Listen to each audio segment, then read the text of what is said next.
Welcome, beautiful souls, to another episode of our podcast, Unleashed. In purpose, we find power. We are here to talk about and celebrate the goddesses that are a part of our anthology, Goddesses Among Us, and really bring to light these stories that were shared in our book series. So we're going to talk about one of these stories today. And Kara, I'm going to just kind of hand that part over to you because I did the interviewing and you're going to kind of ask me questions. Absolutely. Hi, everyone. Welcome back. I'm Kara Maldonado. I'm your co-host today. And the story that we're going to share with you today, I'm going to give you a little bit of the background before I get into the actual interview with Kimberly here. She's 15 years old. She's a virgin. She doesn't even have a boyfriend. This evening, she's celebrating her very first job and her very first day at work. Coming back home from completing that exciting very first day at work, she's walking down the road to her home. She lives outside of Sydney, Australia, in a small rural town. So it's a dirt road that she's walked several times, millions of times since she's 7 years old. So she's not thinking anything that it's 7:30. It's dark, but this is a familiar road to her. And she's snatched from behind, drug into the woods, and essayed multiple times by an unknown assailant. This individual takes her pantyhose, wraps them around her throat, and tries to strangle her to death. And when he's not successful in doing that, he begins to bury her alive. Now, let's just sit with that for a minute. She's 15 years old. Now, Wrenching. Yeah, it is. Because the events that take place right after this assault is worse. In some cases, it's a little worse than what happened, and let me tell you why. When she tries to get away and she's successful in getting away, she runs for help into the street on oncoming traffic. And car by car goes by her saying, "We don't want to get involved. We don't want to get involved." People don't like to get involved. Nope, don't want to get involved. She's instructed to run across the street to the farmhouse. Maybe they'll help you. So she does that. And upon knocking on the door, apparently they don't want to get involved either. And they're really watching a good night of TV because it's up loud and they won't answer the door. So she's relentless. I'm not going to stop. Someone is going to help me tonight. She throws a brick through the window, breaks through the window, gets into the house, but she's met by a shotgun because they think she's an intruder. Until they realize that she still has the pantyhose wrapped around her throat. She has no clothes on, and her nose is broken, so blood is all over her. It took all of that for someone to say, "I will get involved and now call the police." Okay, so Kimberly, let's talk about what happens next. The police are called, and they come in, and they bring her back to the precinct and begin questioning her.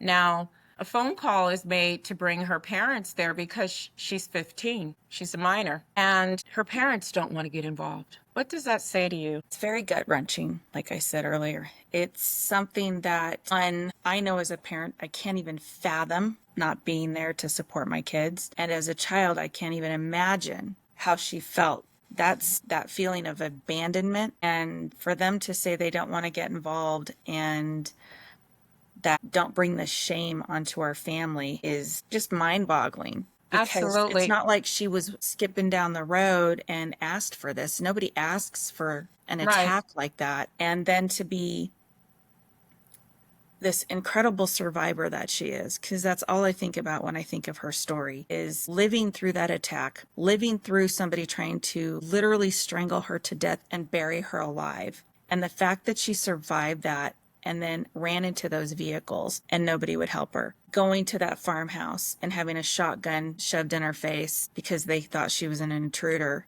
to then finally get help and go to the police station where we're supposed to feel like, okay, we're safe, Right. we're protected, and we can be helped, and to not even have that. And at the most basic level, your family not being there for you. Right. Mind-boggling. It is. And unfortunately, she's not alone in this. This happens far too often when you wonder why SA victims do not come forward. They don't say anything. In many cases, they're living with their abuser and they stay in those situations because who's going to believe you? You know, that's the first thing. And then the second thing is the fear of what's going to happen if you speak up, if you say anything. And most disturbing is the shame that's being put on you. It's your fault. You asked for it. Why were you there? What were you wearing? What did you say? All these things, no one deserves that. No matter what you're wearing, what you're saying, what you're doing, you don't deserve to be abused in any form. But to have family members say, I'm not going to come down there because you're going to bring shame on the family and you're 15, that was something that really got to me as I'm reading that story. Yeah, You it know, shook me too.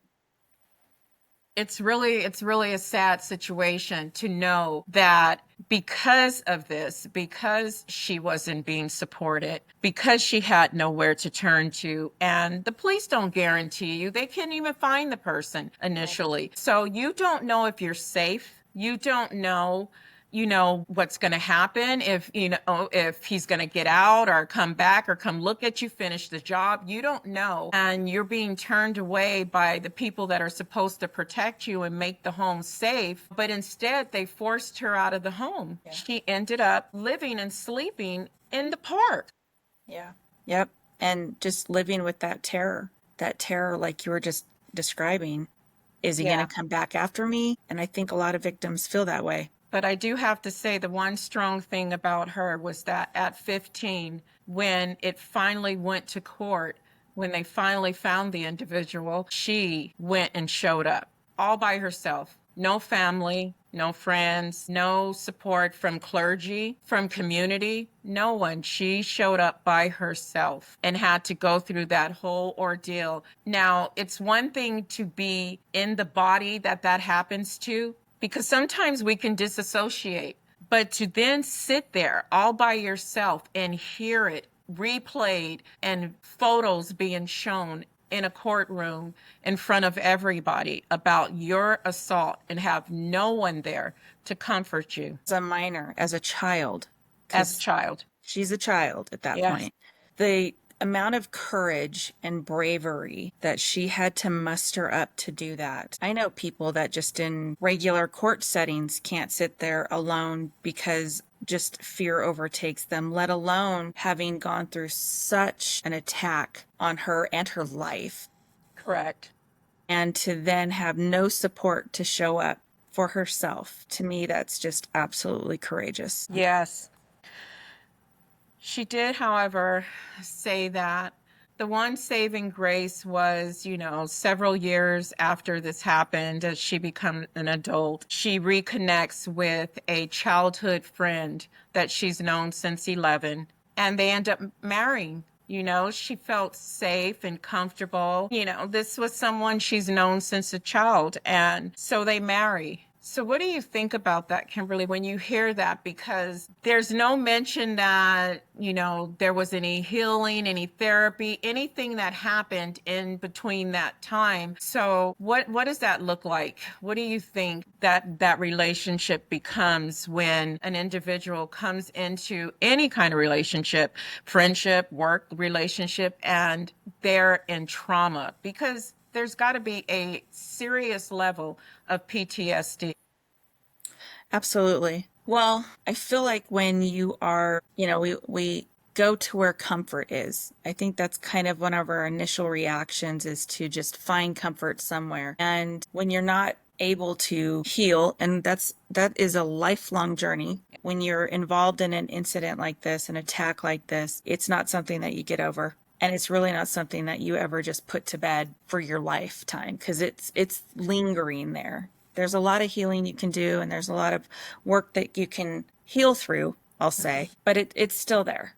It doesn't ever fully leave you. It's not forgotten. Correct. So I feel like when you walk into a relationship, even if it's a close, comfortable relationship because you've known each other, there's just this lack of, there's an emotional lack. There's, there isn't a detachment level because you don't know how to cope. I mean, she's a child. Right. was a virgin. She literally was having to show up for herself, being told she's bringing shame to the family, being told she's making this up, being told that she needs to just forget about it. Just the shame and absolute. She didn't know if she should feel guilty. She didn't know what she should do about it. And at 15 years old, you don't have the emotional intelligence to be able to heal without Correct. help. And she had no help. So to walk into a relationship, and this gentleman also, we don't have any education on how to help somebody Right. heal. So bless his heart for just being in love with her and wanting to be there for her, but he's not the right guy for the resources that she would have needed at the time to At be the able to time. heal. Right. So what you say in general, I mean, I have a lot of feelings about this too, that, it's important for an individual to at least start the healing process before entering into something. And that's sad to say that, because that means that, there's a lot of bad things that happen to a lot of us women through our lives. And we're told to suppress it, be quiet, don't say anything, all those things. And at some point we grow up and, you go through the normacy of life. You go to college or you don't go to college. You find a man, you marry him, you have kids and all those things. But when is it the right time to do that if you haven't healed yourself? Because at that point, you don't even really know who you are and what you're capable of, because when those type of traumas happen, it is literally taking identities away from people. It strips you of everything. Everything, your choices, all the things, and so you bring that forward into everything you touch, both personally and professionally, if you haven't done the work. I think we both have a lot to say on this. But I can see it from both sides. Yes. On the one hand, I couldn't say that I wouldn't have done anything different than her. I would have needed to find comfort and familiarity in someone as she was moving through her healing process. Right. Whether she was intentionally doing it or not, I believe she was. She still was needing that somebody because she had zero people Right. in her life that were helping her and being there for her. So just to have a shoulder to cry on, even that's a healing person to help you through that. On the flip side of that, I feel like when we get into relationships without having healed, we're carrying a lot of that baggage and luggage with us. And that does, in long term, really hinder your new relationship, because we're human beings. We can't help it. We're judging. We're constantly comparing. So you think this new person might do what old person did, and that's not necessarily the case. It's you carrying that weight with you. Right. So being able to shed that is really going to help you as you move through your next relationships. In this particular instance, I would have done the same thing. She needed somebody to help her Right. daily, just to be able to wake up and Get through take the another day. step, get Yeah. out of bed Yeah. You made a at good 15 years point. old. The familiarity of it all. And you're right. Even when you unconsciously don't even know that you might take one step forward and three steps back, that is a process. It's a process. And even though she states in her story that she didn't even know that she had PTSD, she didn't even know that she needed to heal. All she knew is that she suppressed it. She never cried. She never talked about it. But all the actions and choices that she made during that period of time before she consciously made a choice to make a change affected her in one way. But also there's growth from that, because you learn. And what happens is you get these experiences that become your story that you can help someone else with. For instance, she decided that, okay, when it wasn't working because she, brought this trauma into the relationship and didn't realize that it was there and that was the issue, she decided to go to Asia, and learn different techniques to actually be able to heal herself. And, in doing that, she met a lot of different people. And one individual in I think a yoga class, she said, I too, what it was.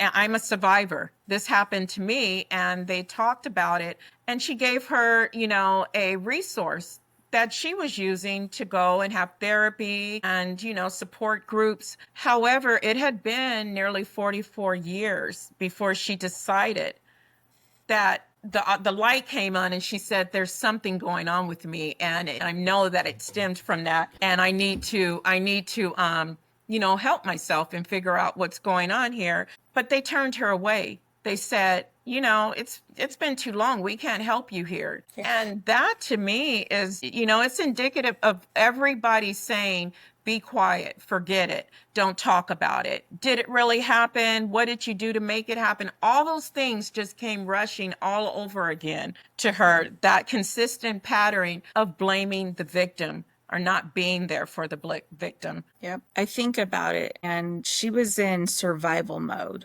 Yes. For literally 44 years, healing along the way in pieces and parts and things like that. But for the majority of her life, starting at 15, she was in survival mode. First, to survive the attack and get out alive, survive trying to find help when nobody was there for her, surviving being shunned and having zero help, surviving a marriage she thought was good. I mean, she was literally in survival mode her entire life. Yes. And then having that resource that was given to her basically shut her down, saying that was 44 years ago, like it's not a big deal, is paramount to like crushing all of that within her again. Reliving those same moments as when she was 15, because it was helplessness, was abandonment, it was guilt, it was shame, it was all of these things that she's literally carried with her, buried in her when she started getting older, but it's always been there. It's that string, that thread that's kind of been that her shadow wherever she's ever gone. And, to have that happen again and being told that she's just, you didn't get over it by now. Exactly. Is asinine. Like, you can put a time limit on when someone should, one, recognize, especially when they are a child and it happens, to recognize that it is even actually abuse, to recognize how it is emotionally, spiritually, physically, all the things, right? How it's affected you in your life, and you're supposed to get over it like yesterday. And it's sad because society a lot, has that mentality. And what's even more remarkable is the fact that almost 50% of the people that will tell you something like that has been victimized themselves. Yep. It's a belief that's been created around keeping those stories and attacks, swept under the carpet. And it's sad. And it's sad. That's why we're here to bring these stories out in the open even more so than we do anyway. But to really kind of piece down on a granular level, like, what can we do to help people, and also shine some light on her. She's doing amazing. She is so courageous, and she is on her healing journey. She's healing and helping many women and couples that come out and see her from around the world. So she's doing incredible things and doing amazing work in our world, and she's truly a blessing. Yes, this is absolutely amazing. Like you said in the beginning, the courage it took for her to just get to where she is right now is totally commendable. And, we just love her for that. And to our audience, if this story resonates with you in any way, please, reach out to us, tell us your thoughts, share. In the link, we will be putting, information for you to be able to get a hold of us. If you want to discuss it further, if you have a comment, or if you have your own story that you want us to talk about on this podcast, please let us know. These are stories that we personally know from the goddesses that wrote in the our book series. So it's educational. It's to help others get a voice and feel like it's safe to come forward with their stories to begin the healing. So we appreciate you, supporting us and supporting our channel. So like, subscribe, share, and be well. Absolutely. And again, I'm your co-host, Kimberly Anderson, my beautiful co-host, Kara Maldonado, and we are here Until next time.